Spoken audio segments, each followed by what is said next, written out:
Hey everybody, this is Rydo, and we're back to the return of Obra Dinn. Sorry. Immediately having hiccups. That's always great for a YouTube video. Okay, we are really close to the end of going through the entirety of the story. Chapter 9, we know there's also a chapter 10 that will just probably... Hmm,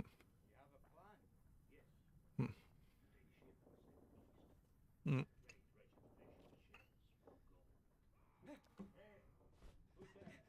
hmm.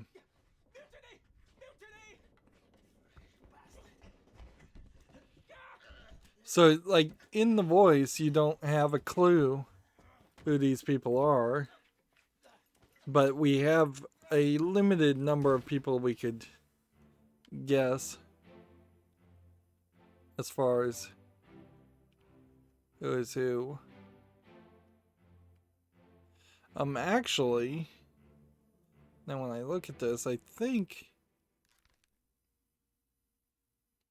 we have this guy labeled as being clubbed, which I could be totally wrong. Where this guy had been knifed by who we think is the gunner's mate.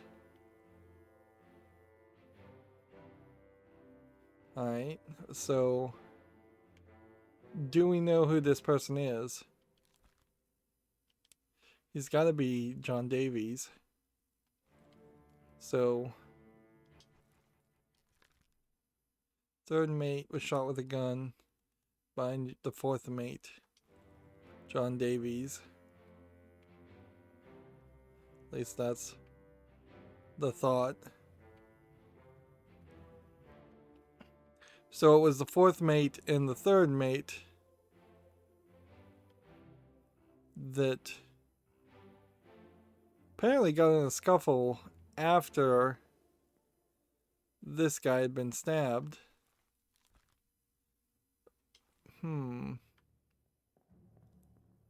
See, the whole story just kind of devolves into the idea that the people are just cursed to kill each other and they cannot get around it, because some of it would have made some sense. Like, if they were all going to mutiny against the captain, pretty much all of the first, second, and third mate people, that's fine.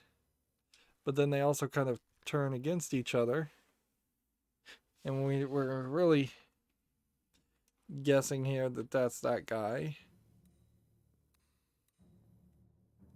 And can I scan this guy? You know that this is Lewis Walker, top man.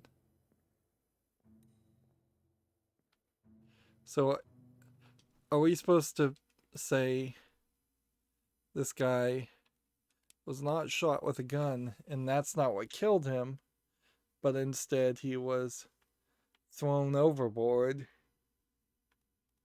No, I don't think so. I don't think the idea is that he was thrown overboard after he was shot, and that's effectively what killed him.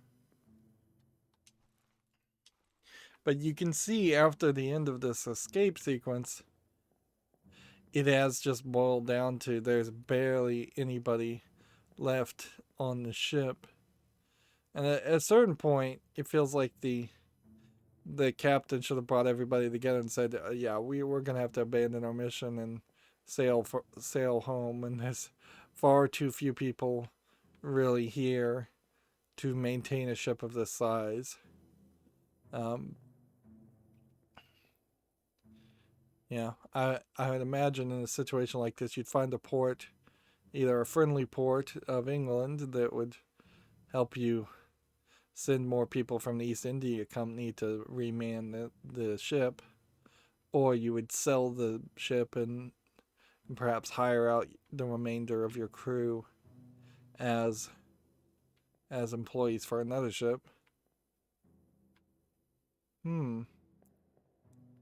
I'm not really getting a lot from these last few memories, so it still definitely feels like we're gonna have to just get back to guessing.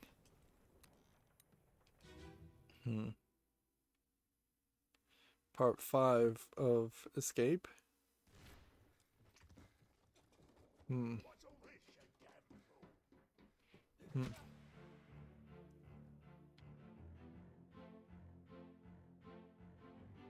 So they just immediately see that this guy has been shot by this guy, who we think is John Davies. Which, if that's right, then we know he was clubbed by Henry Brennan. So we can put that information in. So, yeah, I knew finding this guy in particular was going to be a linchpin solution for a lot of the other questions. Although, it is also kind of notable how Henry Brennan really does get depicted here as a bit of a cold-blooded killer compared to a lot of the other characters who either killed nobody or kill only one person. This is the first mate. And see, this guy is crawling to this point, and when he crawls to this point, he mentions a character named James,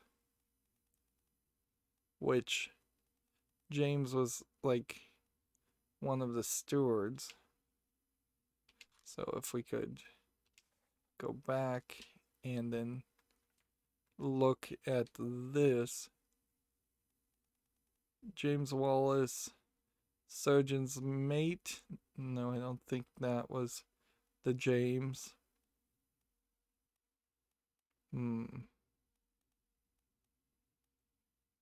Davy James is the fourth mate's steward. But would you call him by his last name?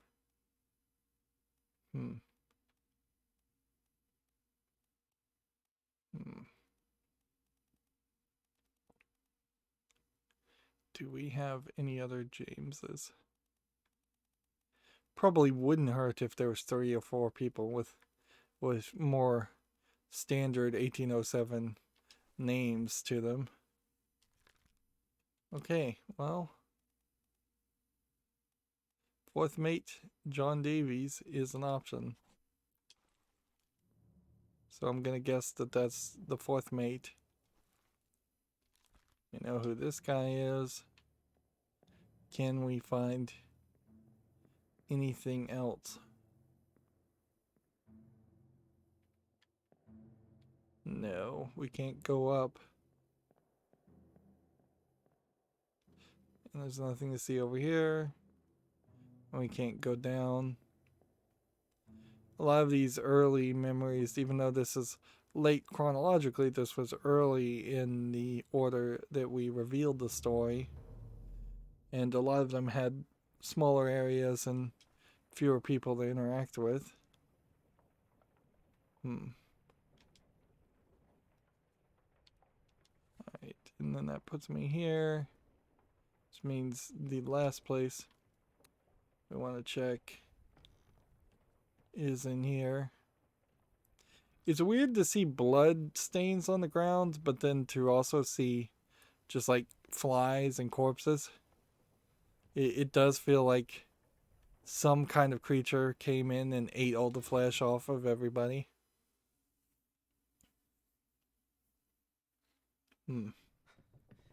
If we can get all the answers in this game, then we should see the extra level. Bear up, son. I'll stay with you. Tell Pete's mother Pete's mother. Aye. to pull him back to save him. You tell her yourself. Brennan, bring the surgeon's kit. Okay.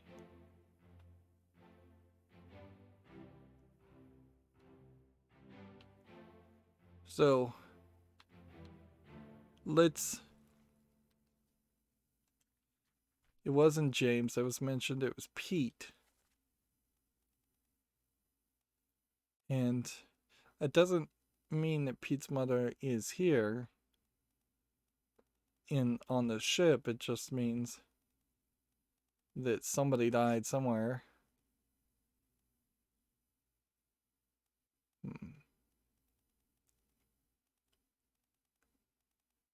So we have Peter Milroy, who exploded. So we could keep an eye out to see if there's any other Milroys. But I think the odds are low that there's a female Milroy that I haven't seen since there was only like 3. Let's see, Peter Milroy also was a midshipman, which that doesn't help me any, really. We don't see any other Peters.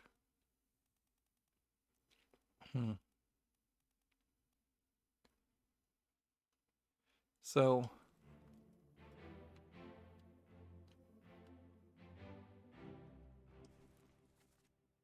instead of saying he's a 4th mate, maybe he's Thomas Link.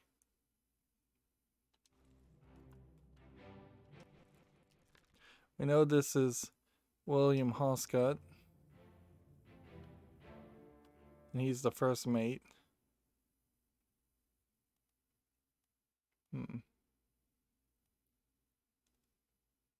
Yeah. These would all be midshipmen standing next to each other. So I think that name is right. So then he was just not shot by the gunner's mate, apparently. So we may have to go back. No, he wasn't shot by the gunner's mate. Absolutely he wasn't. He was knifed. He was knifed by the gunner's mate. You know this guy.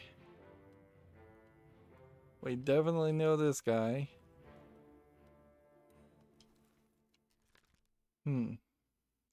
Martin Perot, 3rd mate. So yeah, what this is going to come down to is we're going to have to just brute force this. And nope, that's not what we wanted. Thomas Link was shot or stabbed by the 3rd mate.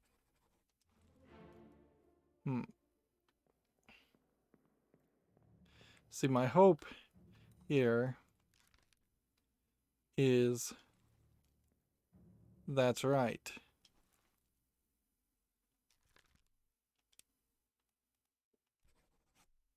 That this is John Davies and that this is Martin Perot,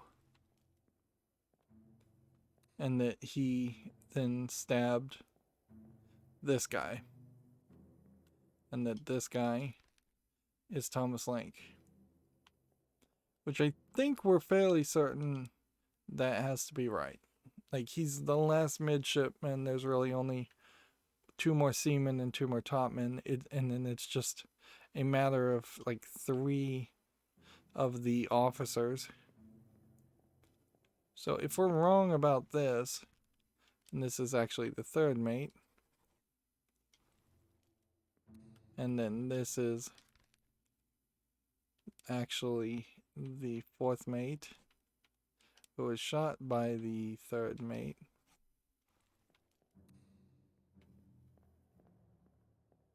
and then this guy was stabbed by the 4th mate.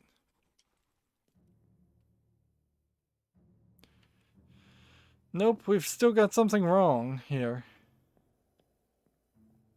Like, that those really felt like those would have been the only two options.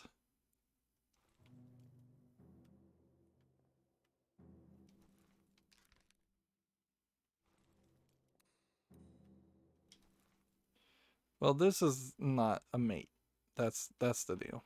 This guy clearly can't be a mate. So he's gotta be either the helmsman.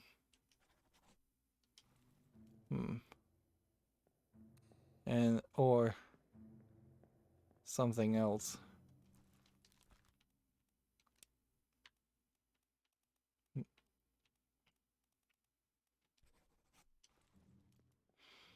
Definitely feels like there should be more of a logical solution here than just going through all the officers and trying them all and just hoping that we've got enough correct.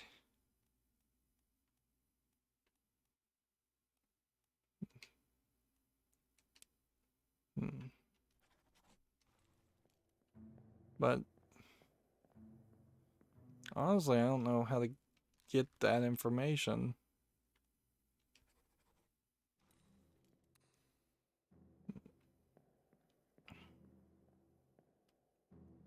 We may just need to move forward and go through the whole solution a second time.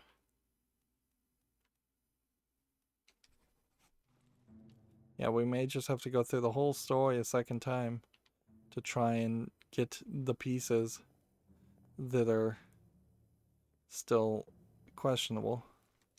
See, because like one of the things here is the bookmark idea. Still don't really know who this guy is. So we can give him a name. He's only in one memory. And then just skip through everything, basically. Because there's only a small number of people's fates we haven't found. I guess either this book is magic or the insurance adjuster happens to be a decent sketch artist himself.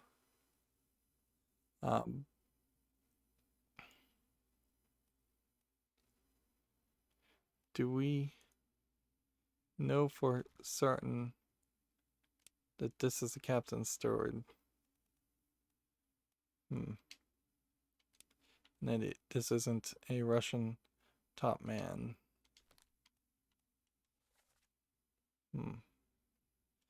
Yeah, he's a steward of something. And is saying he was shot by Samuel Peters.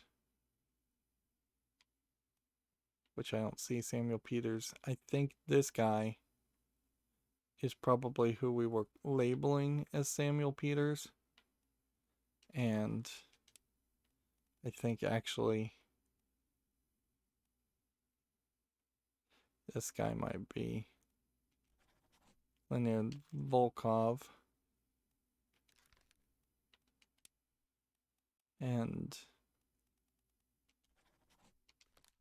so we'll change up on that.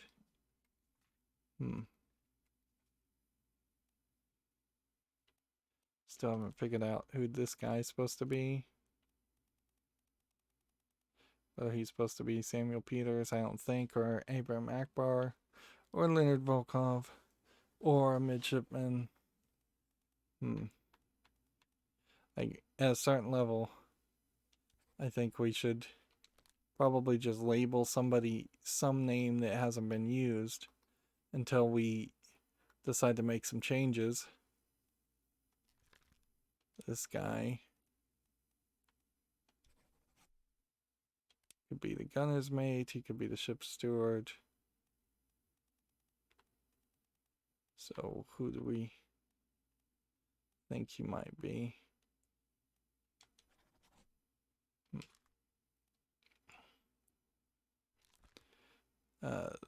This Might be right, might be wrong. Just desperately trying to unlock the bargain.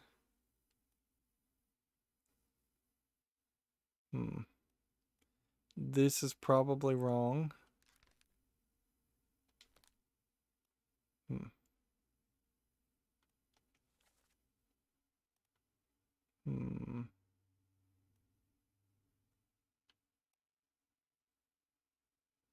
See, we're saying this guy is Abraham Akbar.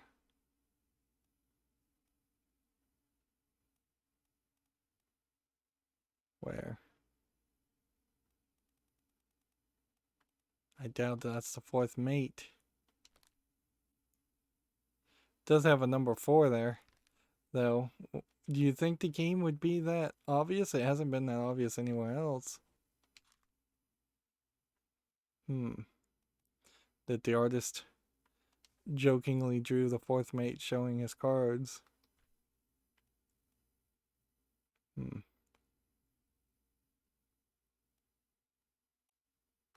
still don't know about that. Still don't know about that. Clearly some of this is wrong. And I could have probably done a much better job using some of these freebies. Instead, I've locked myself into a weird position. And see, if we go and look at chapter 10, the end, I mean, we should just do it for fun, I suppose. But it is just going to be a waste of time. Because we know everything there is to know that I think you can get from chapter 10. Unless there's some secret we totally missed. So we'll pay attention, I suppose, very much to the audio here. See, they tell him, Captain.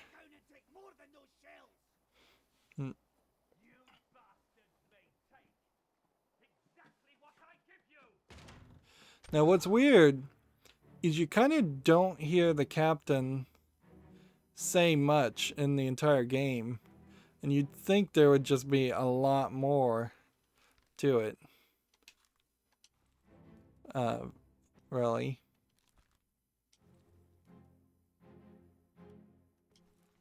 And this really is just a tutorial section where they want you to only see a small area and see that the door opened. Somewhere over here, there's this guy. It's easy to miss. So you had a top man, you had the first mate, and you had a seaman, all ready to go against the captain as the last 4 people on the boat. And then that opened this door, which then let you scan this one.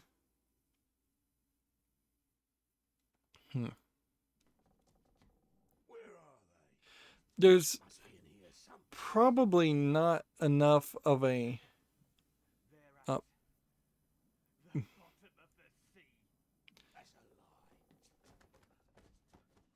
there's not really enough of a intrigue here.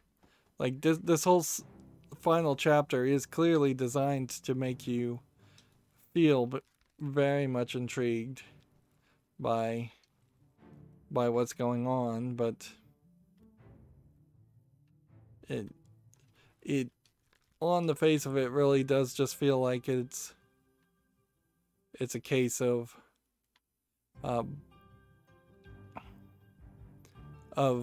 basic pirate story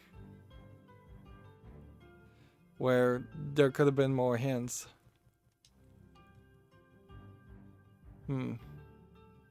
I don't think you hear this music in any other section.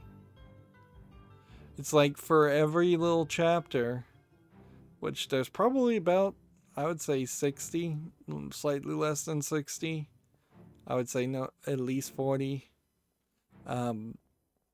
40 scenes like this, and if there are actually 40 short musical elements, that's interesting. Although I would say the Myst games also kind of have that kind of feel where there's a lot of different areas with a lot of different musical bits that play. This game is somewhat similar to the Myst games, and the idea that you walk around the world and you really don't understand what's going on at first. And there is, I suppose, some mysteries in some of the Myst games. But unlike the Myst games, I would say there's no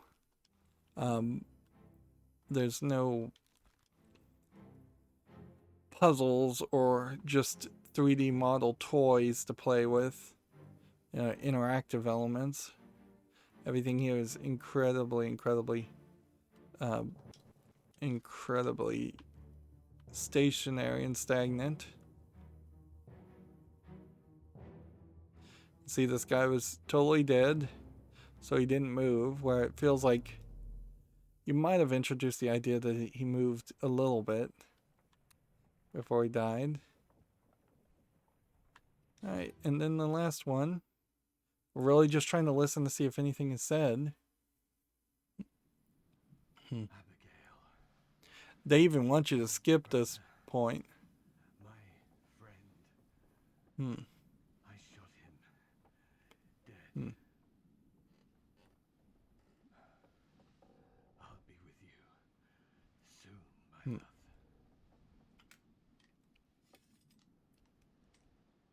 Please forgive me. This again feels like there's an implication here that people have been cursed and that they're not in control of their own actions, or they're being pushed to do things they normally wouldn't do. And if there was actually any story, more just secondary story like that in the game, it would help build up that way. Well, actually, this audio sounds very similar to the previous audio, so either this is a slight spin-off of what we just heard, or they did repeat the same music twice in a row.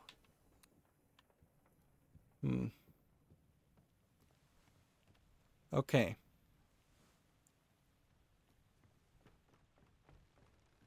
So, if I start here, let's ask some basic questions. We don't know who Olus Weater is at the moment. But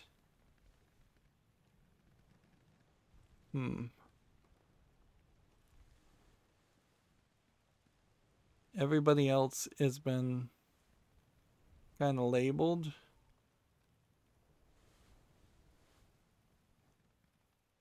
So let's go through this and see, like, kind of last name person here. We know basically nothing about this guy other than he's surrounded with other seamen, and we're thinking that guy's a fourth mate. So unless this is Samuel Peters, we don't know.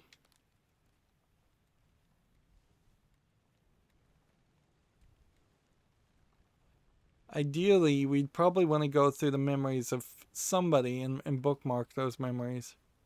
That is only in one or two scenes, because one assumes that at that point that person is giving you all the information you would need. But it may actually be the exact opposite. Alright. So this guy is in 7 memories.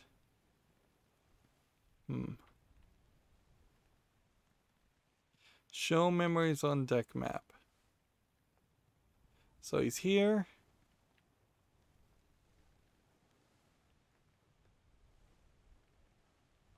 And he's here.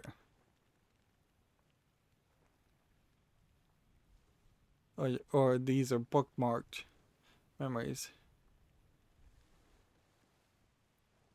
Part 6, Part 7, Part 5, and Part 4. It would be probably fairly nice if you could just immediately jump to that. And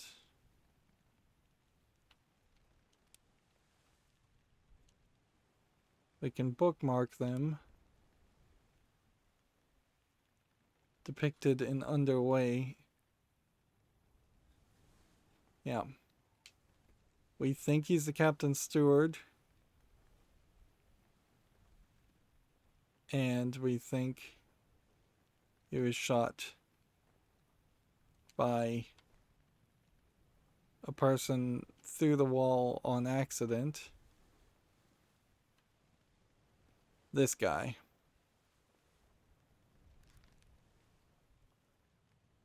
Which I suspect is probably wrong. So let's say he was actually shot by the gunner's mate. And see if we can switch some things up. And just hopefully guess through all of this. Alright.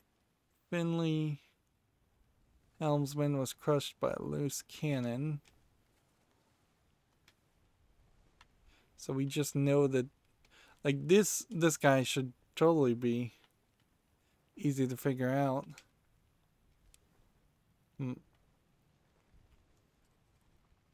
Unless this is Abraham Akbar. This guy is in 12 memories.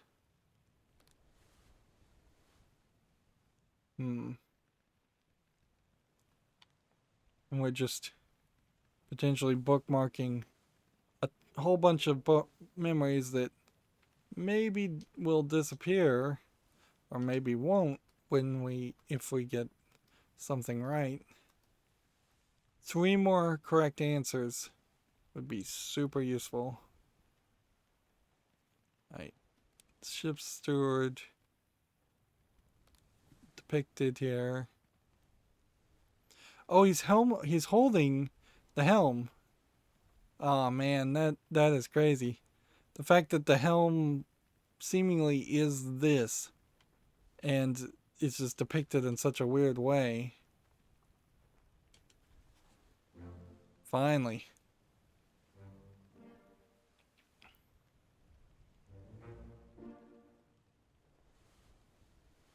So you had to really, really pay attention to the picture to figure out who was who.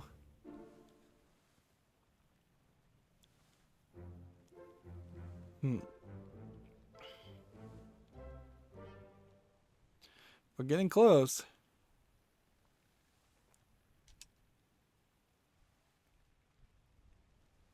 So, all of chapter 1 is done. The 2 X's of things that died there. People. One of which was a stowaway nobody cared about. And then all of chapter 2 is done. Then all of chapter 3 is done. And then all of chapter 4 is done. Good. All of chapter 5, maybe? Yep, 6. Well, this is going to be really great if everything is just left. Alright, so we have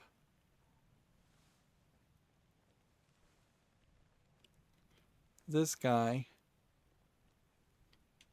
we think was shot by this guy, who is not the gunner's mate.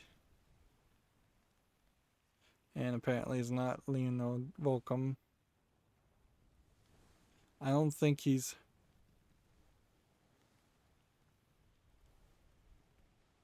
I guess we'll just see if he's the bosun's mate.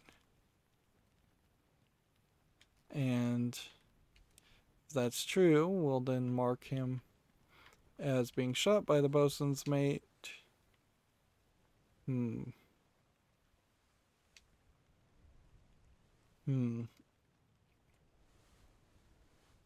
Which means we need something else that we can get lucky with and be right on. We think that's right.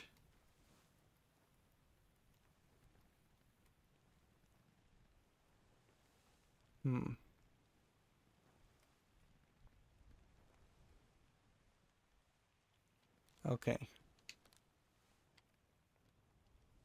The person that was... Like, we know this guy's alive, and... So...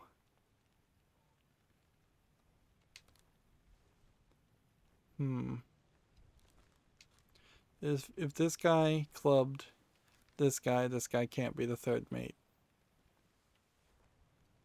Let's put him as the gunner's mate.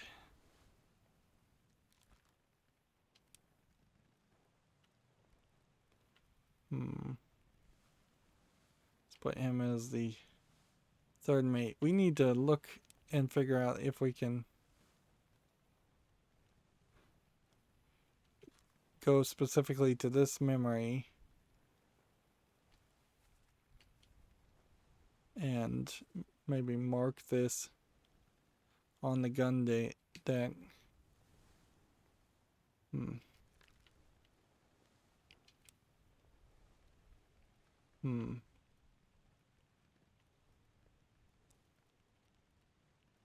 Yeah, we really don't know. It was right there. This guy was killed with a sword by Abraham Akbar. Who were we calling Abraham Akbar? This guy. Which we are now calling him fourth mate John Davies, which I don't think that makes sense, but whatever.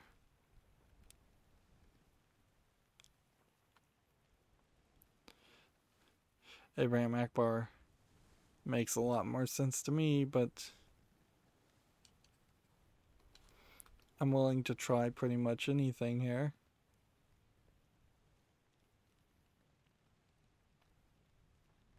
And in this image, I think this lady, Emily Jackson, shot him. And see, so we know he's not fourth mate. He's got to be Leonard Volkov. So we'll go back and mark him as being killed by Leonard Volkov. Got it.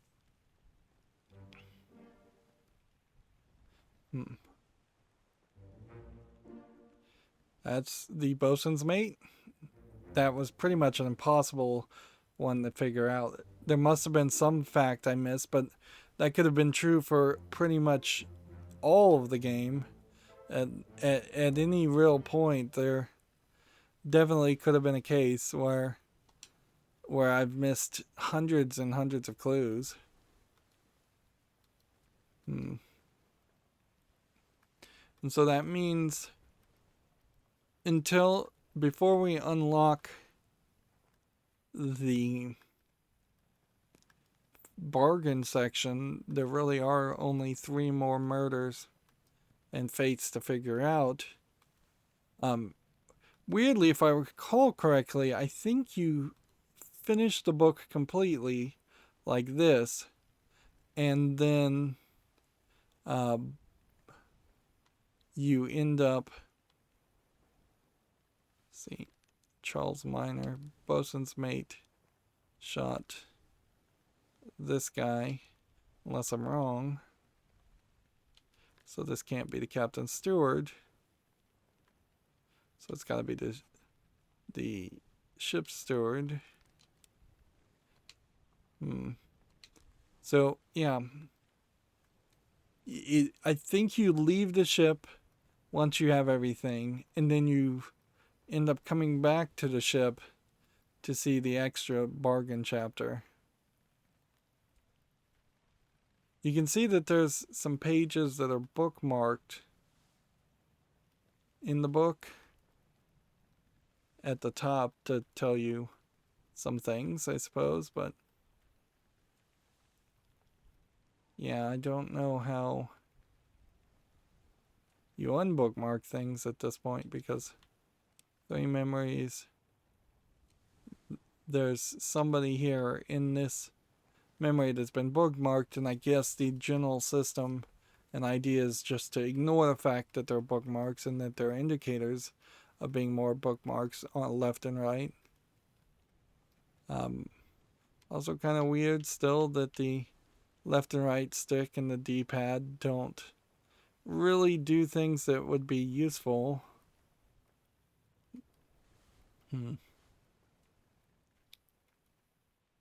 Like, this kind of is the last point in which bookmark would be very useful, is to be able to flag the last 3 people. Okay. So, do we know that this is the gunner's mate? No. Do we know that this is the 3rd mate? No.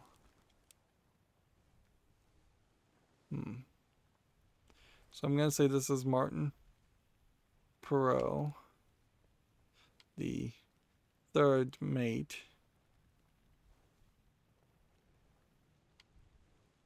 I'm going to say this is either the captain's steward. Does that look like a Swedish guy? Or the gunner's mate?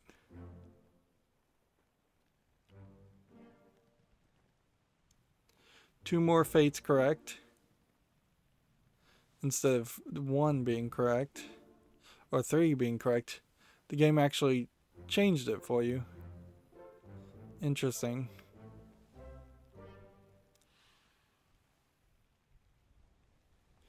I guess maybe the math doesn't work at a certain point, because that must really be the case, is that the math must not work otherwise if you had 3 remaining, because then there must be like one more person, or maybe the game just gets incredibly ridiculously difficult if you have to get the last 3. Or maybe the game is just trying to throw me a bone, which it's slightly appreciated, but this has been a very hands-off game as it is. You play it, you get to the end, unless you give up, and that's pretty much it.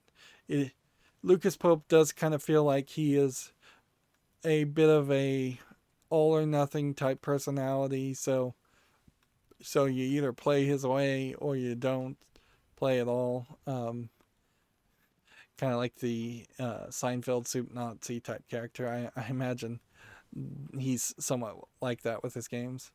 And as long as you don't get too crazy with that, I'm fine. But with that idea, but that's something I would want to be careful with. This has got to be John Davies then. At that point, yeah. If he's a mate at all, and the only other options would be that he's the captain's steward or a midshipman, and that doesn't feel right either. Alright, the good news is I think we do know now.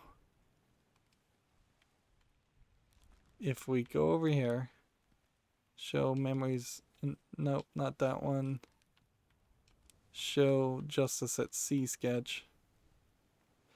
We know that this is Ollis Weater, the gunner's mate, and we know he stabbed him.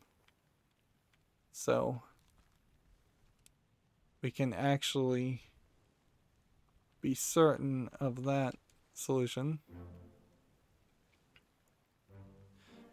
Well done. All currently solvable fates are correct. So it was just the math was off. Which I guess is probably true because, you know, the way there's nothing left to do on the Obra Dinn.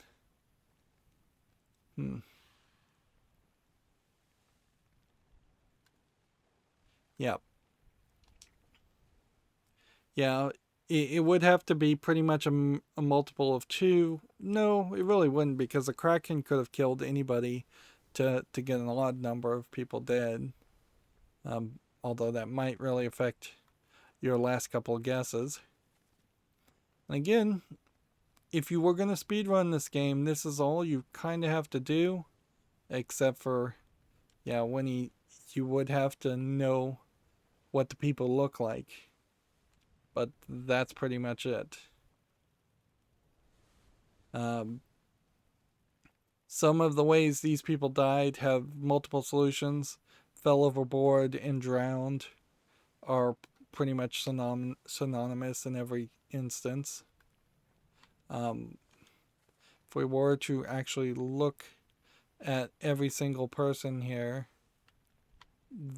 I don't know if there actually is anybody that will come up as unknown, or if the people that are in the bargain simply are just not depicted. Well, this guy's unknown, so there's the third mate. We can do that much.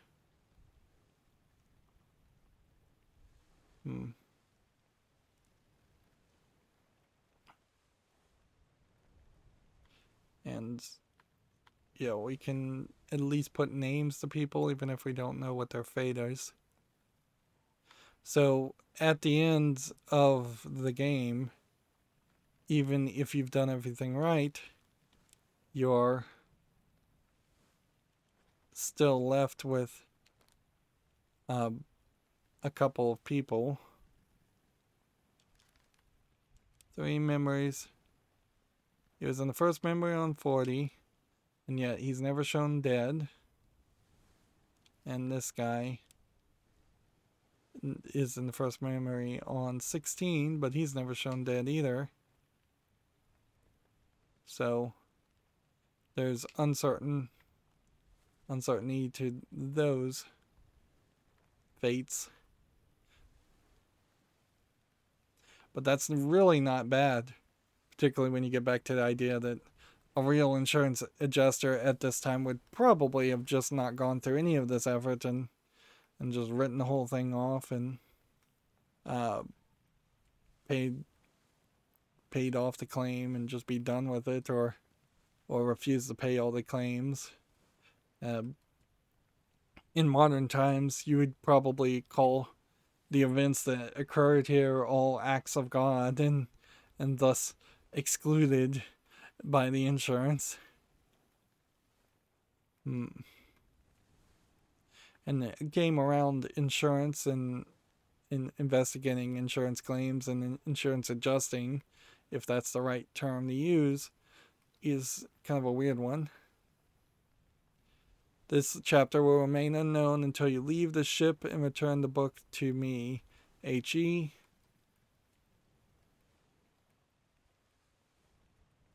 And so that, yeah, they're just really making certain that you will not get that final chapter until you've left the ship.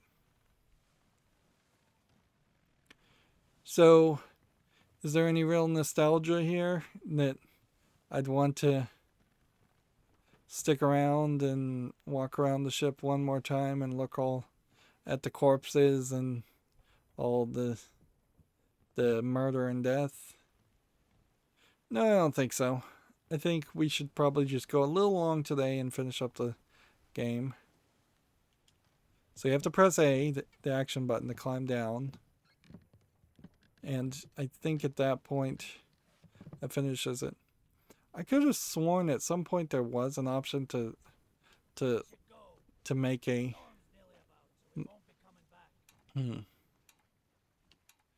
So you've got this clicking sound, and if you move, you'll undo it.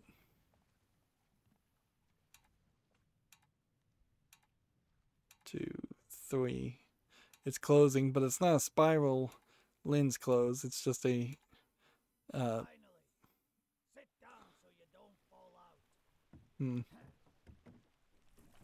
Yeah, there's really no reason why you couldn't have had a female character in this game.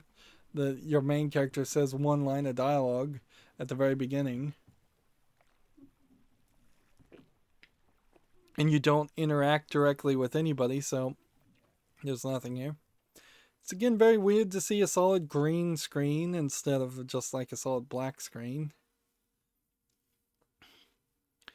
And I don't know if the Macintosh visual style really was anything more than a artistic decision that pleased Lucas Pope way more than it probably pleased a lot of players.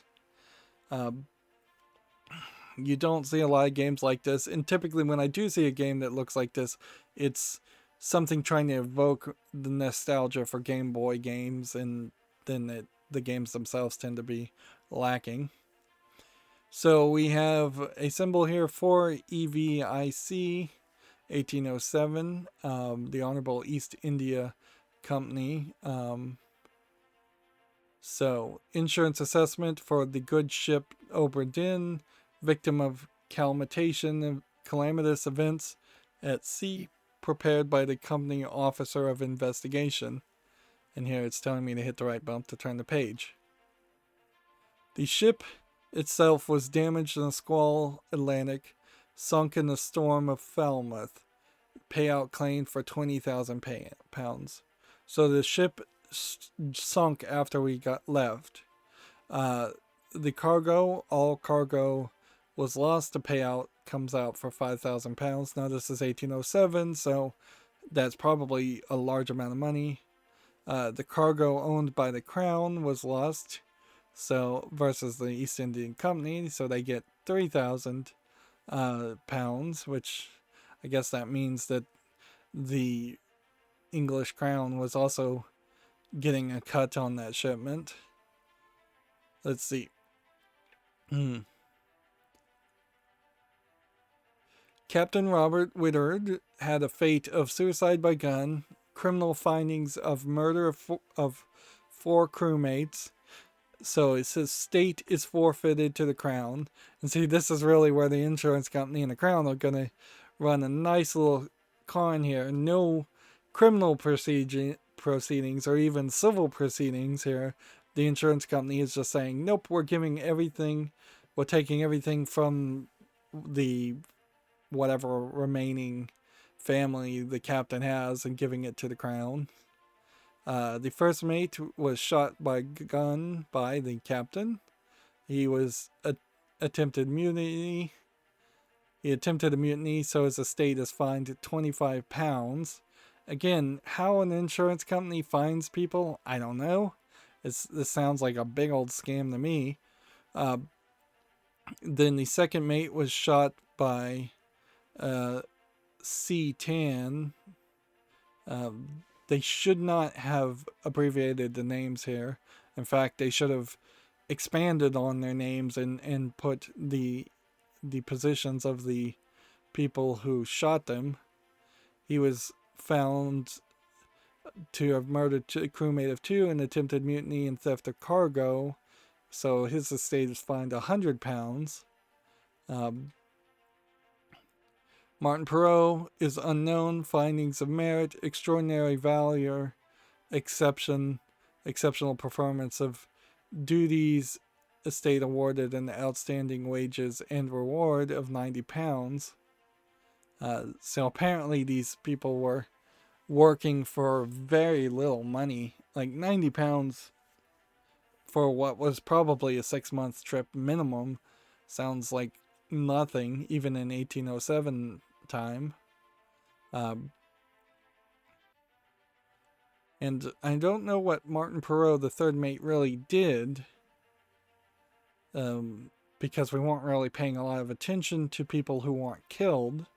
So his story is kind of left weirdly blank there. John Davies, the fourth mate, was clubbed by H. Brennan.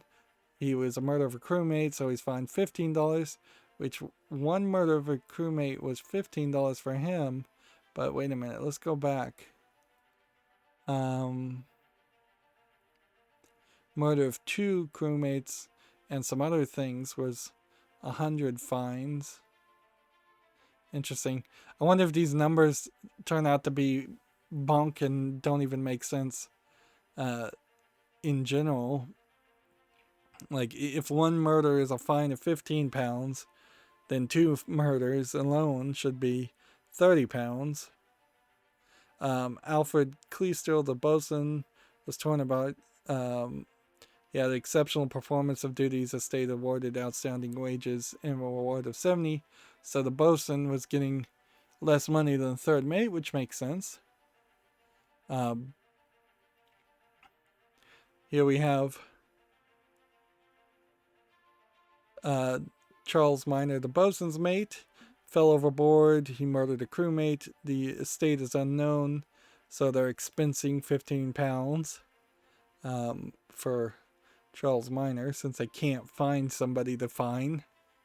The surgeon is alive in Africa. Findings of demerit, abandonment of crew and vessel. Estate awarded outstanding wages of $50. Whereas the surgeon's mate was decapitated by the beast. He was given extraordinary valor and paid the exact same amount of money as the guy who managed to stay alive. The carpenter was spiked, and he was given extraordinary valor and $60. I don't know if these numbers really are that interesting, because this really doesn't feel like the satisfactory ending you are expecting, and it once again slams into the idea that an insurance game is never going to be really that interesting or fun. The carpenter's mate was spiked, and so $30 were donated to the pension fund of because his estate is unknown, so they couldn't reach some of these people. The cook was struck by a tail, and he was just paid $40 for being struck by a tail. Then the butcher was spiked, and he was given exceptional performance of duties. I feel like some of these findings of merit had nothing to do with the scenes we saw, and they were just notes maybe the captain made based on their performance of their duties before the bad events happened. So the butcher gets $40. The gunner gets $70, which seems like a lot. And then the gunner's mate was fined for attempted mutiny and murder of a crewmate for $50, which I think is actually a rather high amount to be fined compared to the other guy who had theft of property, mutiny, and murder of 2 crewmates, and that was £100.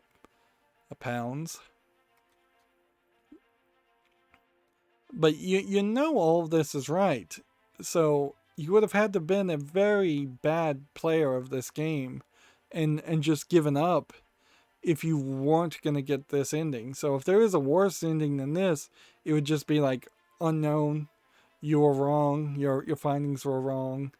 And I don't really think the game would probably even feel very fun if it did say something like that. See, the purser, I've been mispronouncing his name every time, fell overboard, and he was given $50. The helmsman drowned by the beast was given $30. Wow, helmsman was paid very, very low. But I guess maybe these were outstanding wages, but why wouldn't all of the people been paid at the same time? That'd be, or why would the helmsman be getting paid first? The artist was crushed and he was paid $50, where the helmsman, the person driving the ship, had $30 coming to him. The artist had 50.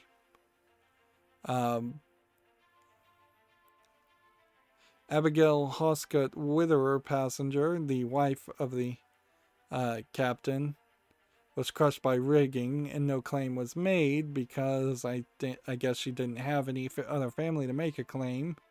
And so, like, in all reality, all of them, this whole ending should have just been dropping the idea of insurance and claims completely. What would have been a lot nicer here is if there was a cutscene that just showed you the events in a very abridged format and had a voiceover kind of giving the moral of the story. That would be a more traditional experience to wrap everything up and make it feel like the whole game was worth it and that the whole game was culminating to this revelation that you've seen. Something closer to like the ending of BioShock Infinite would, like, that's a high standard to try and reach to, but I definitely would have liked something closer to the ending of BioShock Infinite here, where it just talked to you and you walk through a cutscene for probably about 10 minutes versus just seeing a bunch of text. Nunzio Pasquaz was knifed, no claim. Emily Jackson, the passenger, is alive in Africa. She murdered a crewmate. She abandonment of crew and vessel, and she was fined $35, which seems like a very high fine in the fact that she's a passenger. So how can she really abandon the crew in the first place, or the vessel? And she murdered a crewmate and is seemingly getting charged close to 20 pounds more for that alone, because I would fully dismiss the abandonment claims in my mind. Everybody else is getting $15 fines for one murder. And then the number really doesn't make sense when you look at Miss Jane Bird, who abandoned crew and vessel. So yeah, there's an extra 10 pounds that doesn't make sense there. Murder was worth 15 pounds previously, and abandonment and vessel has now been established as 10 pounds. So clearly they expected you at this point to just not care to look at the numbers and do the math. And I imagine most people wouldn't have done the math, but yeah, it's not accurate. It's not consistent. It's not fair. The whole system is awfully unfair, but the idea that different people are getting charged different amounts and people are being held responsibility for things that aren't their responsibility is kind of repulsive. Bulan Lim was clawed, no claim made. It being Sai was burned, but he murdered a crewmate, and so it claimed an expense for that murder of the crewmate for $25, which it hasn't been $25. I swear it hasn't. Let's just go back. This is taking way too long, but and everything Captain owned was just forfeited to the crown. All of it. See, mutiny was $25.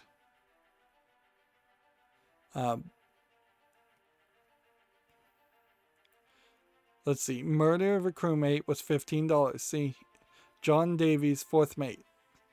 Criminal findings. Murder of crewmate, $15. It being Psy, murder of crewmate 1, expense claimed $25. This is a murder of a crewmate and abandonment of a vessel for $35, but then abandonment of crew and vessel is only $10. This is ridiculous. The numbers don't add up. It feels like there might as well be some kind of extra mini game in here, like to point out these mistakes and try and correct them and unlock something else. Let's see, murder of a crewmate again is 25 for the Formosan foreigners. Hawk Sing Lao was killed, but no claim was made. Of course, how could a claim be made if all their family is far, far away? The ship's steward got $35 of his wages. Let's see, Philip Dahl, the captain's steward, his fate is unknown, but he murdered a crewmate, and he failed to perform his duties, so his estate is $35. So either failing to perform your duties is worth 20 or 10, depending on how much murder is. But then also that's weird, because if it is $15 for murder and then $20 for failing to perform your duties, that's a horrible statement to also put in black and white. The first mate steward was killed by sword. Exceptional performance of duties. I feel like they just threw that in so that every single paragraph here wasn't exactly the same. The first mate steward got $45, which is kind of one of the highest payouts so far, and that seems weird. But then to make up for it, the second mate steward, who was fined $50 for attempted mutiny and theft of cargo, which I guess the Formosan's cargo is the ship's cargo, and also any shells or creatures they bring aboard are also ship's cargo. Anything that gets on the ship apparently belongs to the ship's cargo in their mind. Let's see, crushed by a cannon, given $10. Davy Jones is alive. He was guilty of abandonment of crew and vessel, and he was actually an enlisted, well, not enlisted, but a employee of the ship as the fourth mate steward. Probably an apprentice that probably wasn't getting paid, so maybe that's why in this case they haven't fined him. But everybody else has been fined for abandonment of crew and vessel, at least 10, including passengers. But the passengers were Formosan foreigners, so I think there is more overtones here of racism. Peter Milroy was exploded, and maybe that's what got him extraordinary valor, so he gets $40. The midshipmen, like, you really need the pictures of these people right next to him so you can even remember who they are. Even though I've spent this entire game trying to figure out who these people are and looking at their faces, the way they're depicted in this graphic style, it's still very easy to not know who they are, not really know them by name, not be able to recognize them if I see them again. So that the midshipman Thomas Lonkey got 30. Charles Hurstick, let's see, was burned, and he got extraordinary valor and exceptional performance of duties, and that gave him $50. Gave him a bit of a bonus, almost as much as the artist, but well, no, the same amount as the artist actually. Then Omid Gul, top man, fell overboard and paid $35. or his estate was. All of this goes to people's estates since everybody's dead. Timothy Butemont was shot, and he was given 35. Huang Li was electrocuted, and he was given 35. So no racism there, oddly. Like, they didn't shortchange the Chinese top men, even though it would have been very easy in this situation to just not award outstanding wages or rewards. Just not pay the reward and just pay the outstanding wages.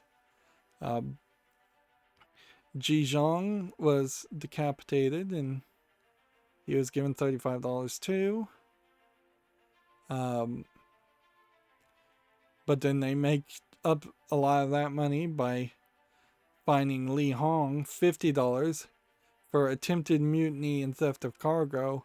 And so, oddly, they seem not to try and shortchange the Chinese people, Chinese topmen, but they definitely try to screw over anybody in the fines if they're a foreigner, a non-English person.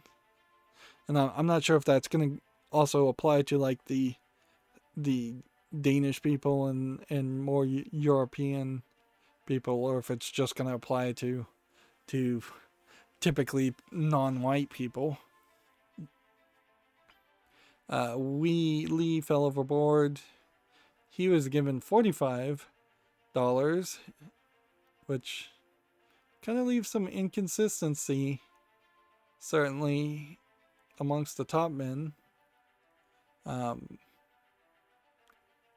Then Nicholas Botterill was spiked, and he was given $25. Maba, the top man, was paid $45 that were then donated to the pension fund because they couldn't find his estate. Lewis Walker was attempted mutiny, fined $25. Leonid Volkov murdered one crewmate, and so an expense was claimed of £15. This is actually a pretty terrible way to do an accounting sheet also.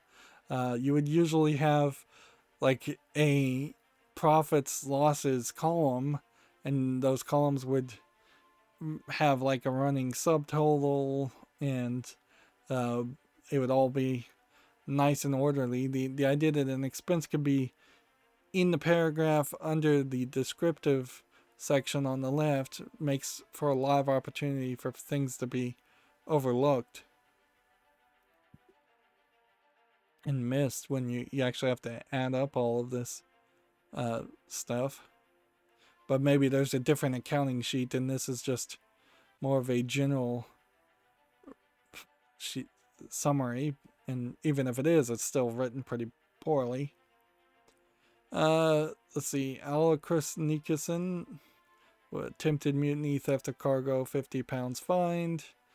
Alesky Toprov, seaman, attempted mutiny, theft of cargo, estate unknown, expense claimed of $50. They definitely love claiming these expenses, because that means they can probably write it off on any kind of taxes they're paying, even in 1807. Nathan Peters, murder of a crewmate 1, finding of detriment, abandonment of crew and vessel. Once again, I don't think the numbers add up there. I don't think you can murder somebody for 15 and then get abandonment of crew or vessel in 10 for £10 and then have that line up with the other fines. Lars Lind was clubbed, and he got $15, probably the smallest amount of a payout. John Naples was torn apart, but he got £25. Renfred Rajub died of illness, and his wages were donated to the pension fund of $15. I wonder if they're taking money out of the pension fund every time they claim an expense. See. Abraham Akbar was crushed by a cannon. He was paid $25. William Wasim was crushed by the beast. He was paid $25. Salim Saeed died of illness, and he was paid $15. Hammond Demon was spiked, and his outstanding wages were donated to the pension fund for $25. Henry Brenham was knifed and guilty of murder of one crewmate and attempted mutiny, and his estate was fined $50. So either these fines are based on your station, which would be believable that a seaman is just such a low class, that they labeled them as quality on the ship's manifest. So seamen may just be so low class that they get fined more than if a first mate murders a crewmate and attempts mutiny, because $50 is way higher than other people have been fined for doing the same thing. And honestly, I'd have to really pay attention or have someone explain me the story to be certain that each of these characters that they're claiming murdered someone and attempted mutiny actually did murder somebody and attempted a mutiny, because it felt like there really was only 2 or 3 people that were actually attempting a mutiny, maybe 5 or 6 at the end, whereas a lot of other people were just trying to escape and a lot of other people just died. See, Alexander Booth fell overboard. That was the one time I I think I used drowned once, and just to see if I would do something different in case there was an achievement around that, and I might have missed some opportunities there. That'd really suck to have to come back and play the game just to get some weird achievement where you label the same person's death in different ways. Alexander Booth fell overboard, and he was given £5, which is the smallest amount of money paid out. Then Patrick O'Hagan was speared, and he gets a fine of $50 for attempted mutiny and theft of cargo, which apparently then the idea is theft of cargo is the exact same fine as murder, because there was a $50 fine for murder and attempted mutiny. Man, they did not do any of the math at all. George Shirley fell overboard. He was given $25, and then Samuel Peters was crushed by cargo, and he was given £15. The preliminary draft of this assessment has been approved by the Royal Trade Guarantor. Total claimed $29,285. Now there is a Wario game, like a couple of Wario games where you try to play it over and over and get more and more money, and I think even the Luigi's Mansions games are kind of like that also. And I guess the general idea here would be to try and get the total claimed lower and lower, but I would not be surprised one bit if this is actually the lowest number you can get, £29,285. Let's see. So now we just sign it. I certify all the statements as accurate and declare this matter closed in its entirety. Which, I mean, you can't really do anything else, so you just have to hit A. And it's going to say HEIC Chief Inspector, so what do we sign our name as? Just a scribble. A, like ARON. Pocket watch remains in your possession. The book returns to its original owner, Henry Evans in Morocco, as requested. And you'd think it would go to credits now, and that this would be a nice musical wrap up and kind of reward for the game. 1 year later.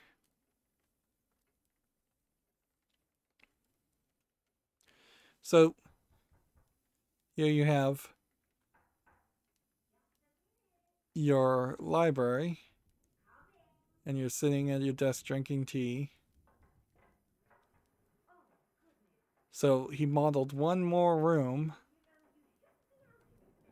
This looks nice, and like you could almost see a horror game around this art style.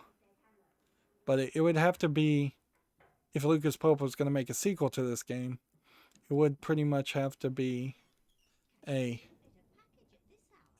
like murder mystery in a house, kind of like a Cluedo game where you're trying to investigate who was killed, or a house of lots and lots of death. Alright, so my first thought is to try to zoom in here and see some of the stuff on the shelves over there, but I can't, unfortunately. And then my second thought was, oh, there's going to be a head in this package that Henry Evans, the artist, has either chopped off his head, had someone chop off his head and mail it, and then you can use the memento mori to see what happened in the bargain. Unfortunately, my third thought is we've been going an hour and 21 minutes, and I think it's wiser to not go any further. Do I want to do that? I hate to tease. Really, really hate to tease, but I think, yeah, we probably would go just about 20 more minutes. So let's just wrap this up and try and rush through this. I'm fairly certain, considering the fact that, and I hit Y to see if the book would come up, and it wouldn't. There's really only two people's deaths. So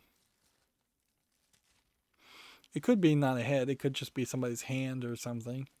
And with the assumption that the pocket watch would work with that. Or it could have been the monkey, because we never saw what happened to the monkey. Chief Inspector. Like, I write to you with the unfortunate news that Dr. Evans has passed away. He succumbed to his illness shortly after receiving your package. He was very pleased with your correspondence and asked that his gratitude be expressed by returning the book to you, along with the means to complete it. As for the three of us that remain, the Obra Dinn is a distant memory and a dreadful chapter in our lives that we wish to forget. Do not write back. Regards, James Bird. Right. So there we have that.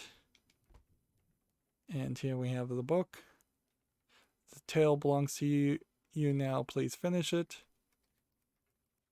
And we still have all the bookmarks, which honestly I just don't think there's an easy way to delete all the bookmarks. Feels like there should have been a way.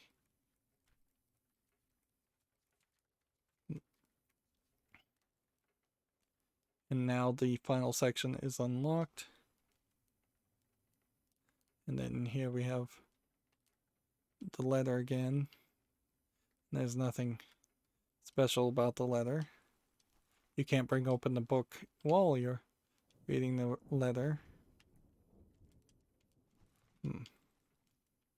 And it took me several attempts to actually get the letter to go away.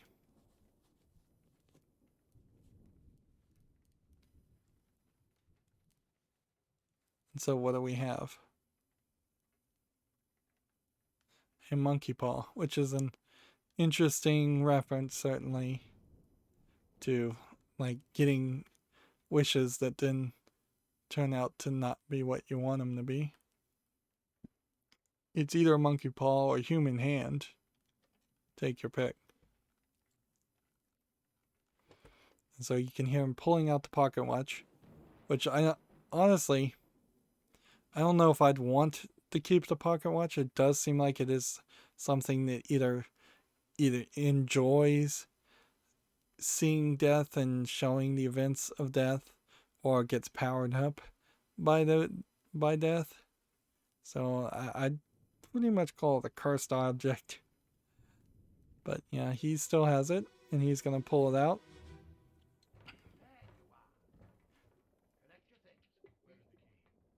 Hmm. Hmm. Hmm.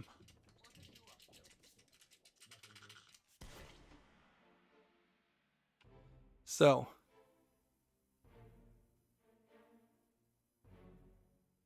the monkey is here with a rope around him, and he shot him.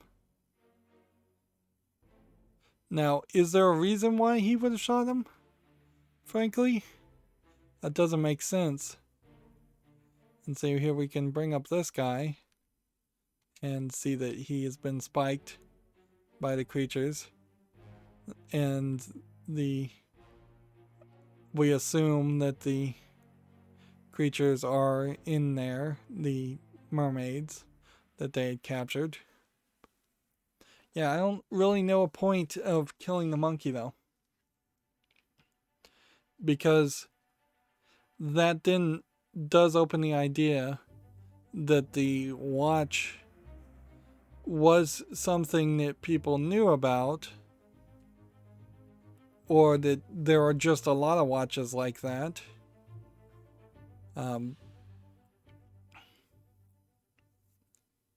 And that he knew at some point somebody was going to find out what was going on, and he needed to kill somebody for that reason.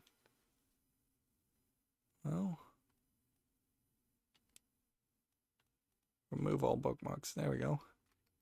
Then, guess it's that easy. A friendly but not entirely pleasant monkey was sacrificed in the pursuit of knowledge. Who were present? This guy and this guy. So the surgeon was still alive, and that guy was still alive. But strangely, the captain is not being labeled as being around. Like, is this not the captain? No, that's so he shot his own monkey, which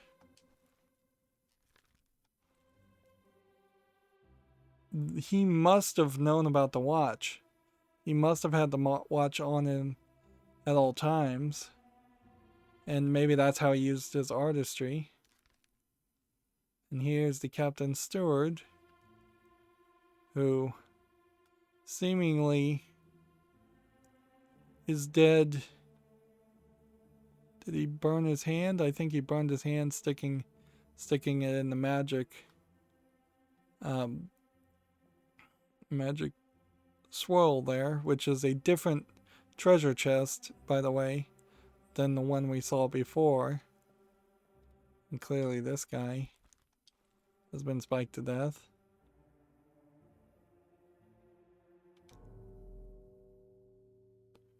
And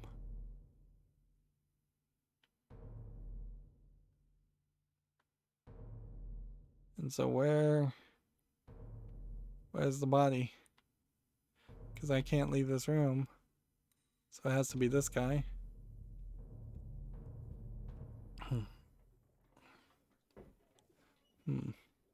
third shell. Captain didn't toss them all. Leave it. Help me lift this.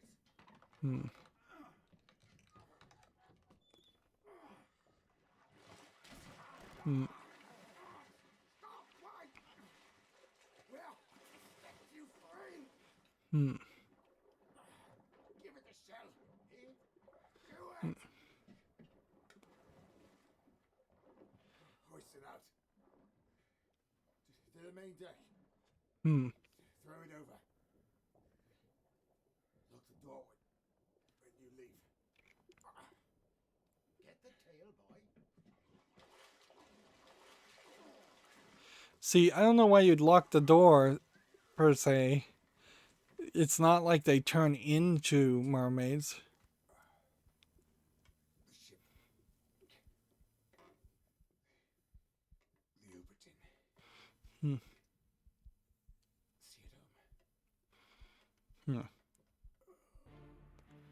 So, this guy,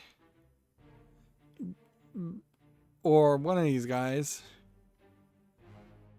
gave the shell, one of the shells, one of 3 shells apparently, there probably are a lot of them, to the mermaid that they're trying to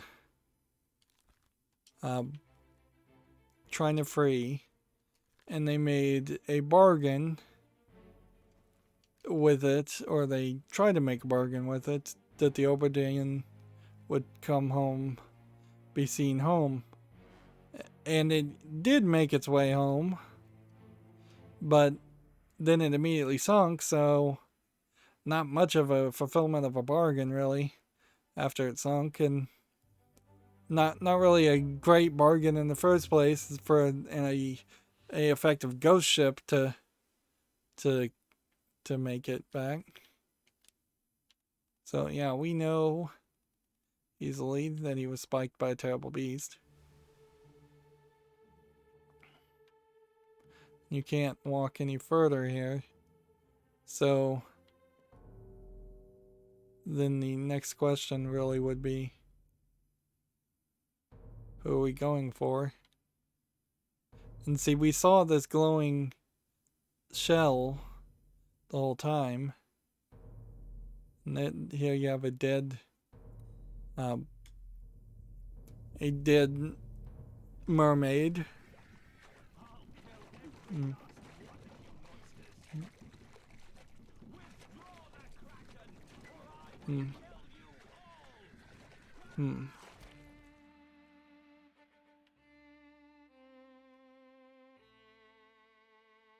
So it seems to me what happened here is that the captain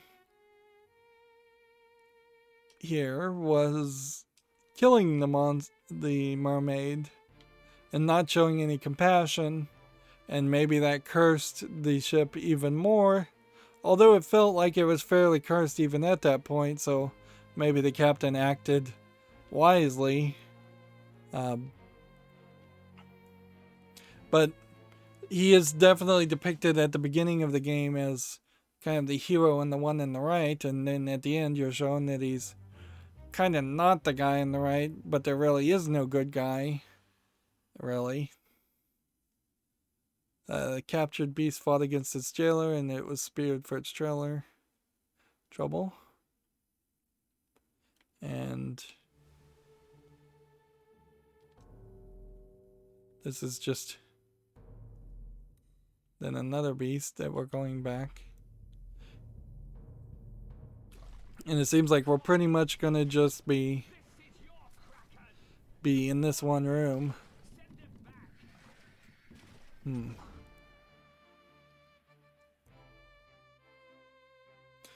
so he shot one of them. Yep. So 2 murders, and then at some point the captain was stopped, or maybe the second murder actually did call off the Kraken. I think that is the story, is that in the 2 murders of the mermaids, he actually did call off the Kraken, and then but that's what started the mutiny movement, because they didn't trust the captain at that point.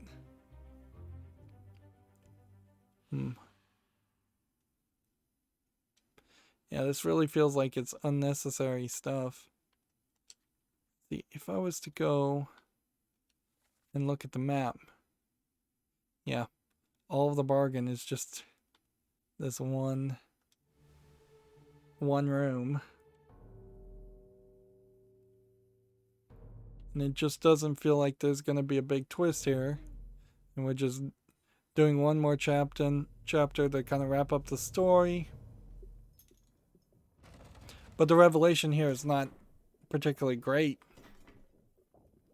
I feel like, as someone who didn't actually play Papers, Please, from what I've heard about the different endings you can get and how the story goes, feels like there was better writing and more revelations in this. So apparently the liquid was like mercury reflective, and he stuck his hand in it and then it burned.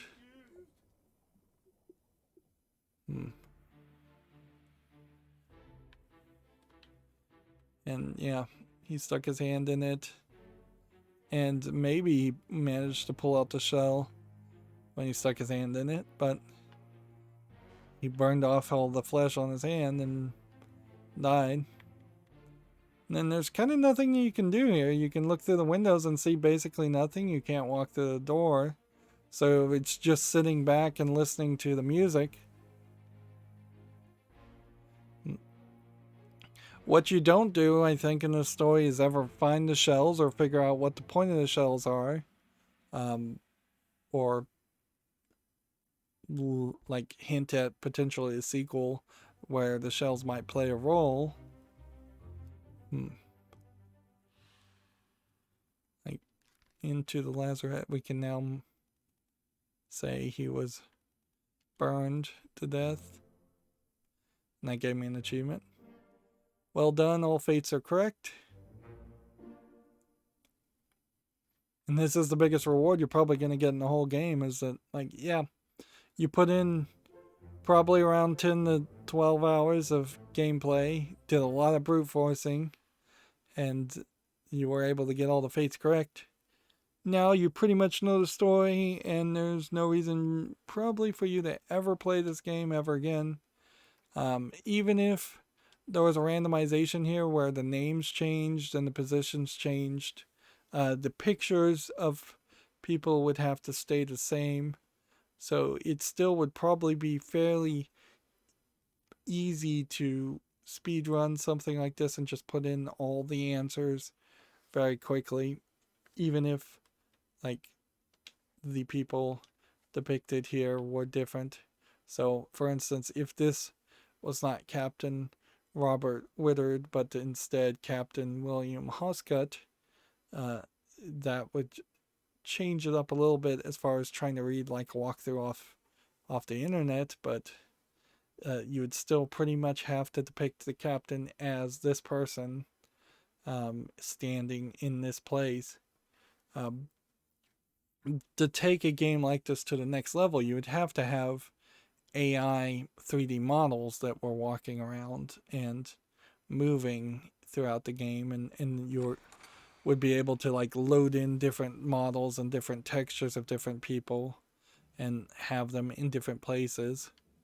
And even at that, there probably would be some generic overlaps that would make it very hard to justify trying to play this game a second time. So you walk through here and you're just gonna, I assume, end up back in your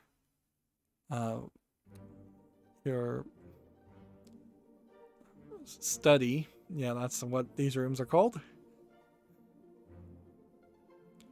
And so he puts a book on this bookshelf next to another book, which I guess maybe that could be a slight tease that there's another story that happens. But I would almost certainly want to see it in like a mansion murder mystery, or in kind of an African like continent or a fantasy area. So we got some special thanks from people and some translators. I was going to be very, very upset here if I saw the credits and it just said all made by Lucas Pope. We're at least seeing some localizations. That's good, but he really needs to give some highlight to people who voice acted in this, because that clearly wasn't all Lucas Pope, and the music creators, because I'm fairly certain that wasn't Lucas Pope. And I think probably deep in his own heart, he probably should push himself harder and try to do a little bit better in his next game. Not do a crazy artistic move. Rob Townsend.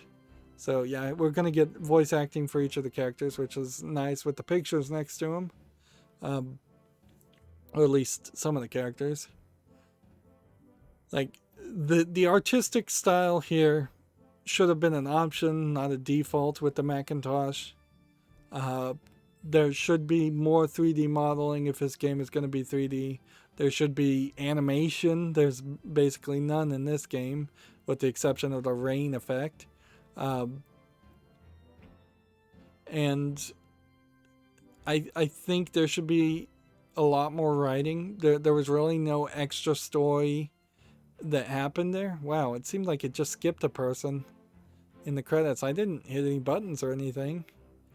I guess it's just that swoop effect makes it seem like they're skipping people when they really aren't. Yeah, it does definitely feel like you could have had 3 or 4 times as much dialogue and conversations, just unimportant conversations, just background world building conversations to make the world feel a lot more alive. There's been the Pocket Watch is effectively a crutch. It is used to eliminate extra story writing needs, or have a typical experience that you would have. I could imagine a game like The Witcher, where you would do a quest, The Witcher 3, where you would do a quest investigating a murder, and you would have to go to many different places and listen to a lot of people talk and interview a bunch of people, and you just don't have any of that here. You have watch this cutscene, and then it's not really even a cutscene, it's just a stationary 3D model vignette. He does ask for copyright, which is interesting, because, or claim copyright, because it's not actually on the it's not on the main screen here. And then you've got music on the main menu.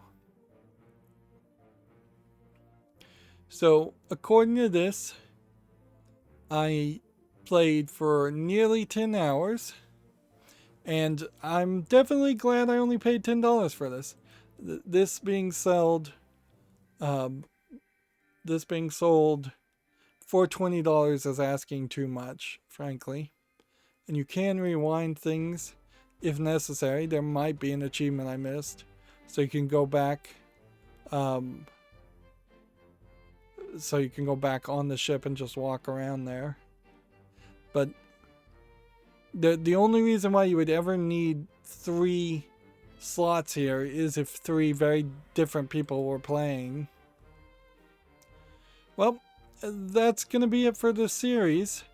I hope you enjoyed it. I am happy to play this. I look forward with some glee to the next Lucas Pope game. I wouldn't mind if there was a spiritual successor to this game. I don't think there should be a direct sequel. I definitely wouldn't want to see Return of the Obra Dinn 2, where it's set on a sailor ship. It looks exactly the same as this, and it played the exact same way and was just more of the same.